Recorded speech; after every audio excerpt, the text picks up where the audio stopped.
Madam, বলছি আমি গাড়িটা পার্কিং এ লাগিয়ে দিয়েছি, আমি কি তাহলে এখন টিফিনটা করে নেব? শোনো, টিফিন পরে করবে। এয়ারপোর্ট থেকে আমাদের ক্লায়েন্ট আসছে, আগে যাও ওনাকে পিক আপ করে নিয়ে আসোগে।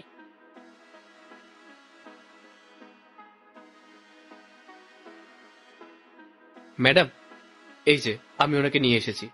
হাই আরে মিস পায়েল, কেমন আছো? ম্যাম, আমি ভালো আছি। আচ্ছা, আপনাকে একটা আপডেট দেওয়ার ছিল।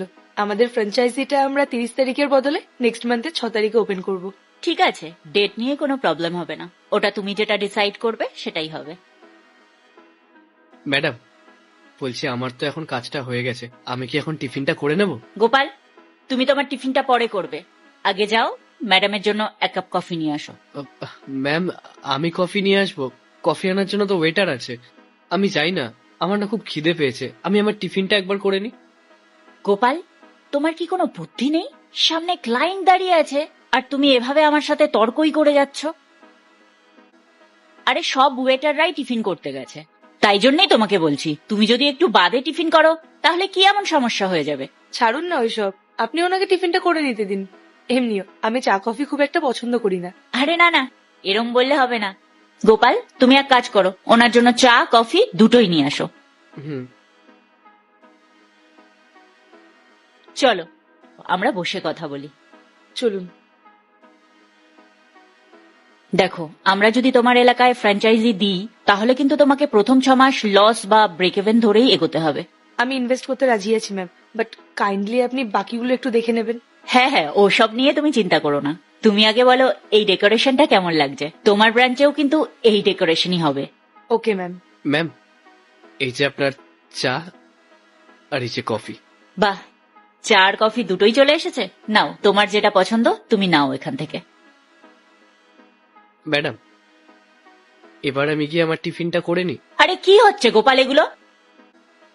তখন থেকে খালি বলে যাচ্ছ টিফিন করে নি, টিফিন করে নি, টিফিন করে নি। আরে বাকি কাজগুলো সব আগে করে নাও। যখন দেখি শুধু খাওয়া আর খাওয়া। যাও আগে গোডাউন থেকে মালগুলো বের করে নিয়ে আসো। সারাক্ষণ শুধু ফাঁকি মারতে থাকে।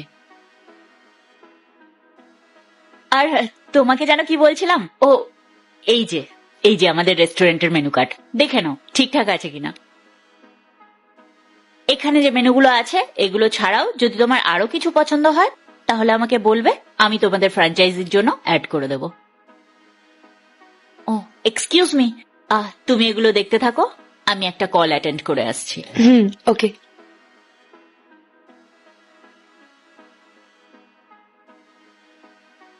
ম্যাডাম, বলছি আপনার কি আর কিছু লাগবে?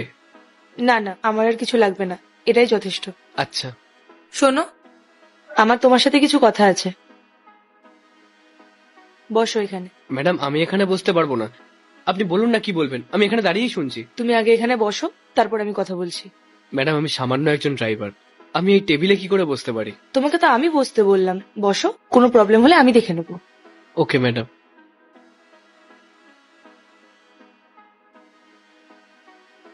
হ্যাঁ ম্যাম, বলুন কি বলবেন। আচ্ছা, তোমার ওই যে বস, মানে মিস সোমা, সে যে তোমার সাথে এত খারাপ ব্যবহার করে, তাতে তোমার খারাপ লাগে না? খারাপ ব্যবহার? না না ম্যাডাম, আপনার মনে হয় কোথাও ভুল হচ্ছে।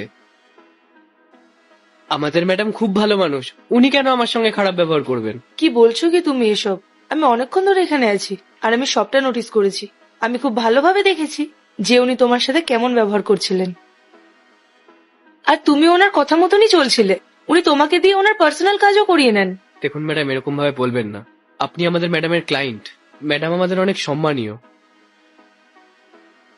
আমি আপনাকে হাত জোড় করে বলছি, আমাদের ম্যাডামের সম্পর্কে দয়া করে এরকম কোনো কথা বলবেন না। আমাদের ম্যাডাম খুব ভালো মানুষ, আর আমি ওনার কাছে কাজ করে খুব খুশি আছি। তুমি তো বড্ড আজব মানুষ। আমি তো নিজের চোখে দেখলাম যে উনি তোমার সাথে খারাপ ব্যবহার করছিলেন, ইভেন তোমাকে খেতে পর্যন্ত দিচ্ছিলেন না, আর তারপরও তুমি ওনাকে সাপোর্ট করছো। ম্যাডাম, মালকিন আমার জন্য যা করেছিলেন না, সেই ঋণ আমি কোনোদিনও শোধ করতে পারবো না। আমার মায়ের অপারেশনের সময় উনি আমাকে অনেকগুলো টাকা দিয়েছিলেন, আর সেদিনকে যদি উনি আমাকে সেই টাকাগুলো না দিতেন তাহলে হয়তো আমার মা আর এই পৃথিবীতে থাকতেন না। গোপাল, নমস্কার ম্যাডাম। এই নাও। ম্যাডাম, এতগুলো টাকা আপনি আমাকে কেন দিচ্ছেন? তোমার মা হসপিটালে অ্যাডমিট রয়েছে, আমাকে জানিয়েছো? রেস্টুরেন্টের স্টাফদের মুখ থেকে আমাকে শুনতে হচ্ছে। ম্যাডাম, তুমি একদম চিন্তা করবে না, তাড়াতাড়ি যাও আর টাকাটা জমা করো, আর ডক্টরকে বলো যত তাড়াতাড়ি সম্ভব অপারেশনটা করে ফেলুক। ম্যাডাম, আপনি সত্যি ভগবানের রূপ নিয়ে আমার এই পরিস্থিতিতে আমাকে সাহায্য করতে আসলেন। আমি আপনার এই দিন কোনোদিনও ভুলতে পারবো না। আরে গোপাল, কি করছো এসব তুমি? আগে তাড়াতাড়ি যাও আর অপারেশনের ব্যবস্থাটা করো, আর কোনো চিন্তা করো না। আবারও বলছি, যদি কোনো কিছুর প্রয়োজন হয় আমাকে বলো। ঠিক আছে ম্যাডাম, আমি আসছি। সব ঠিকঠাক ভাবে হয়ে গেলে আমি আপনাকে জানিয়ে দেবো। আসছি। দাঁড়াও, এই নাও আমার গাড়ির চাবি, তুমি আমার গাড়িটা নিয়ে যাও। আর হ্যাঁ, ছুটির চিন্তা করবে না, মাকে সুস্থ করে তারপরেই কাজে আসবে। আমি তোমার স্যালারি কাটবো না, কেননা তোমার মা মানে তো আমারও মা, তাই না? যাও এবার। ধন্যবাদ ম্যাডাম।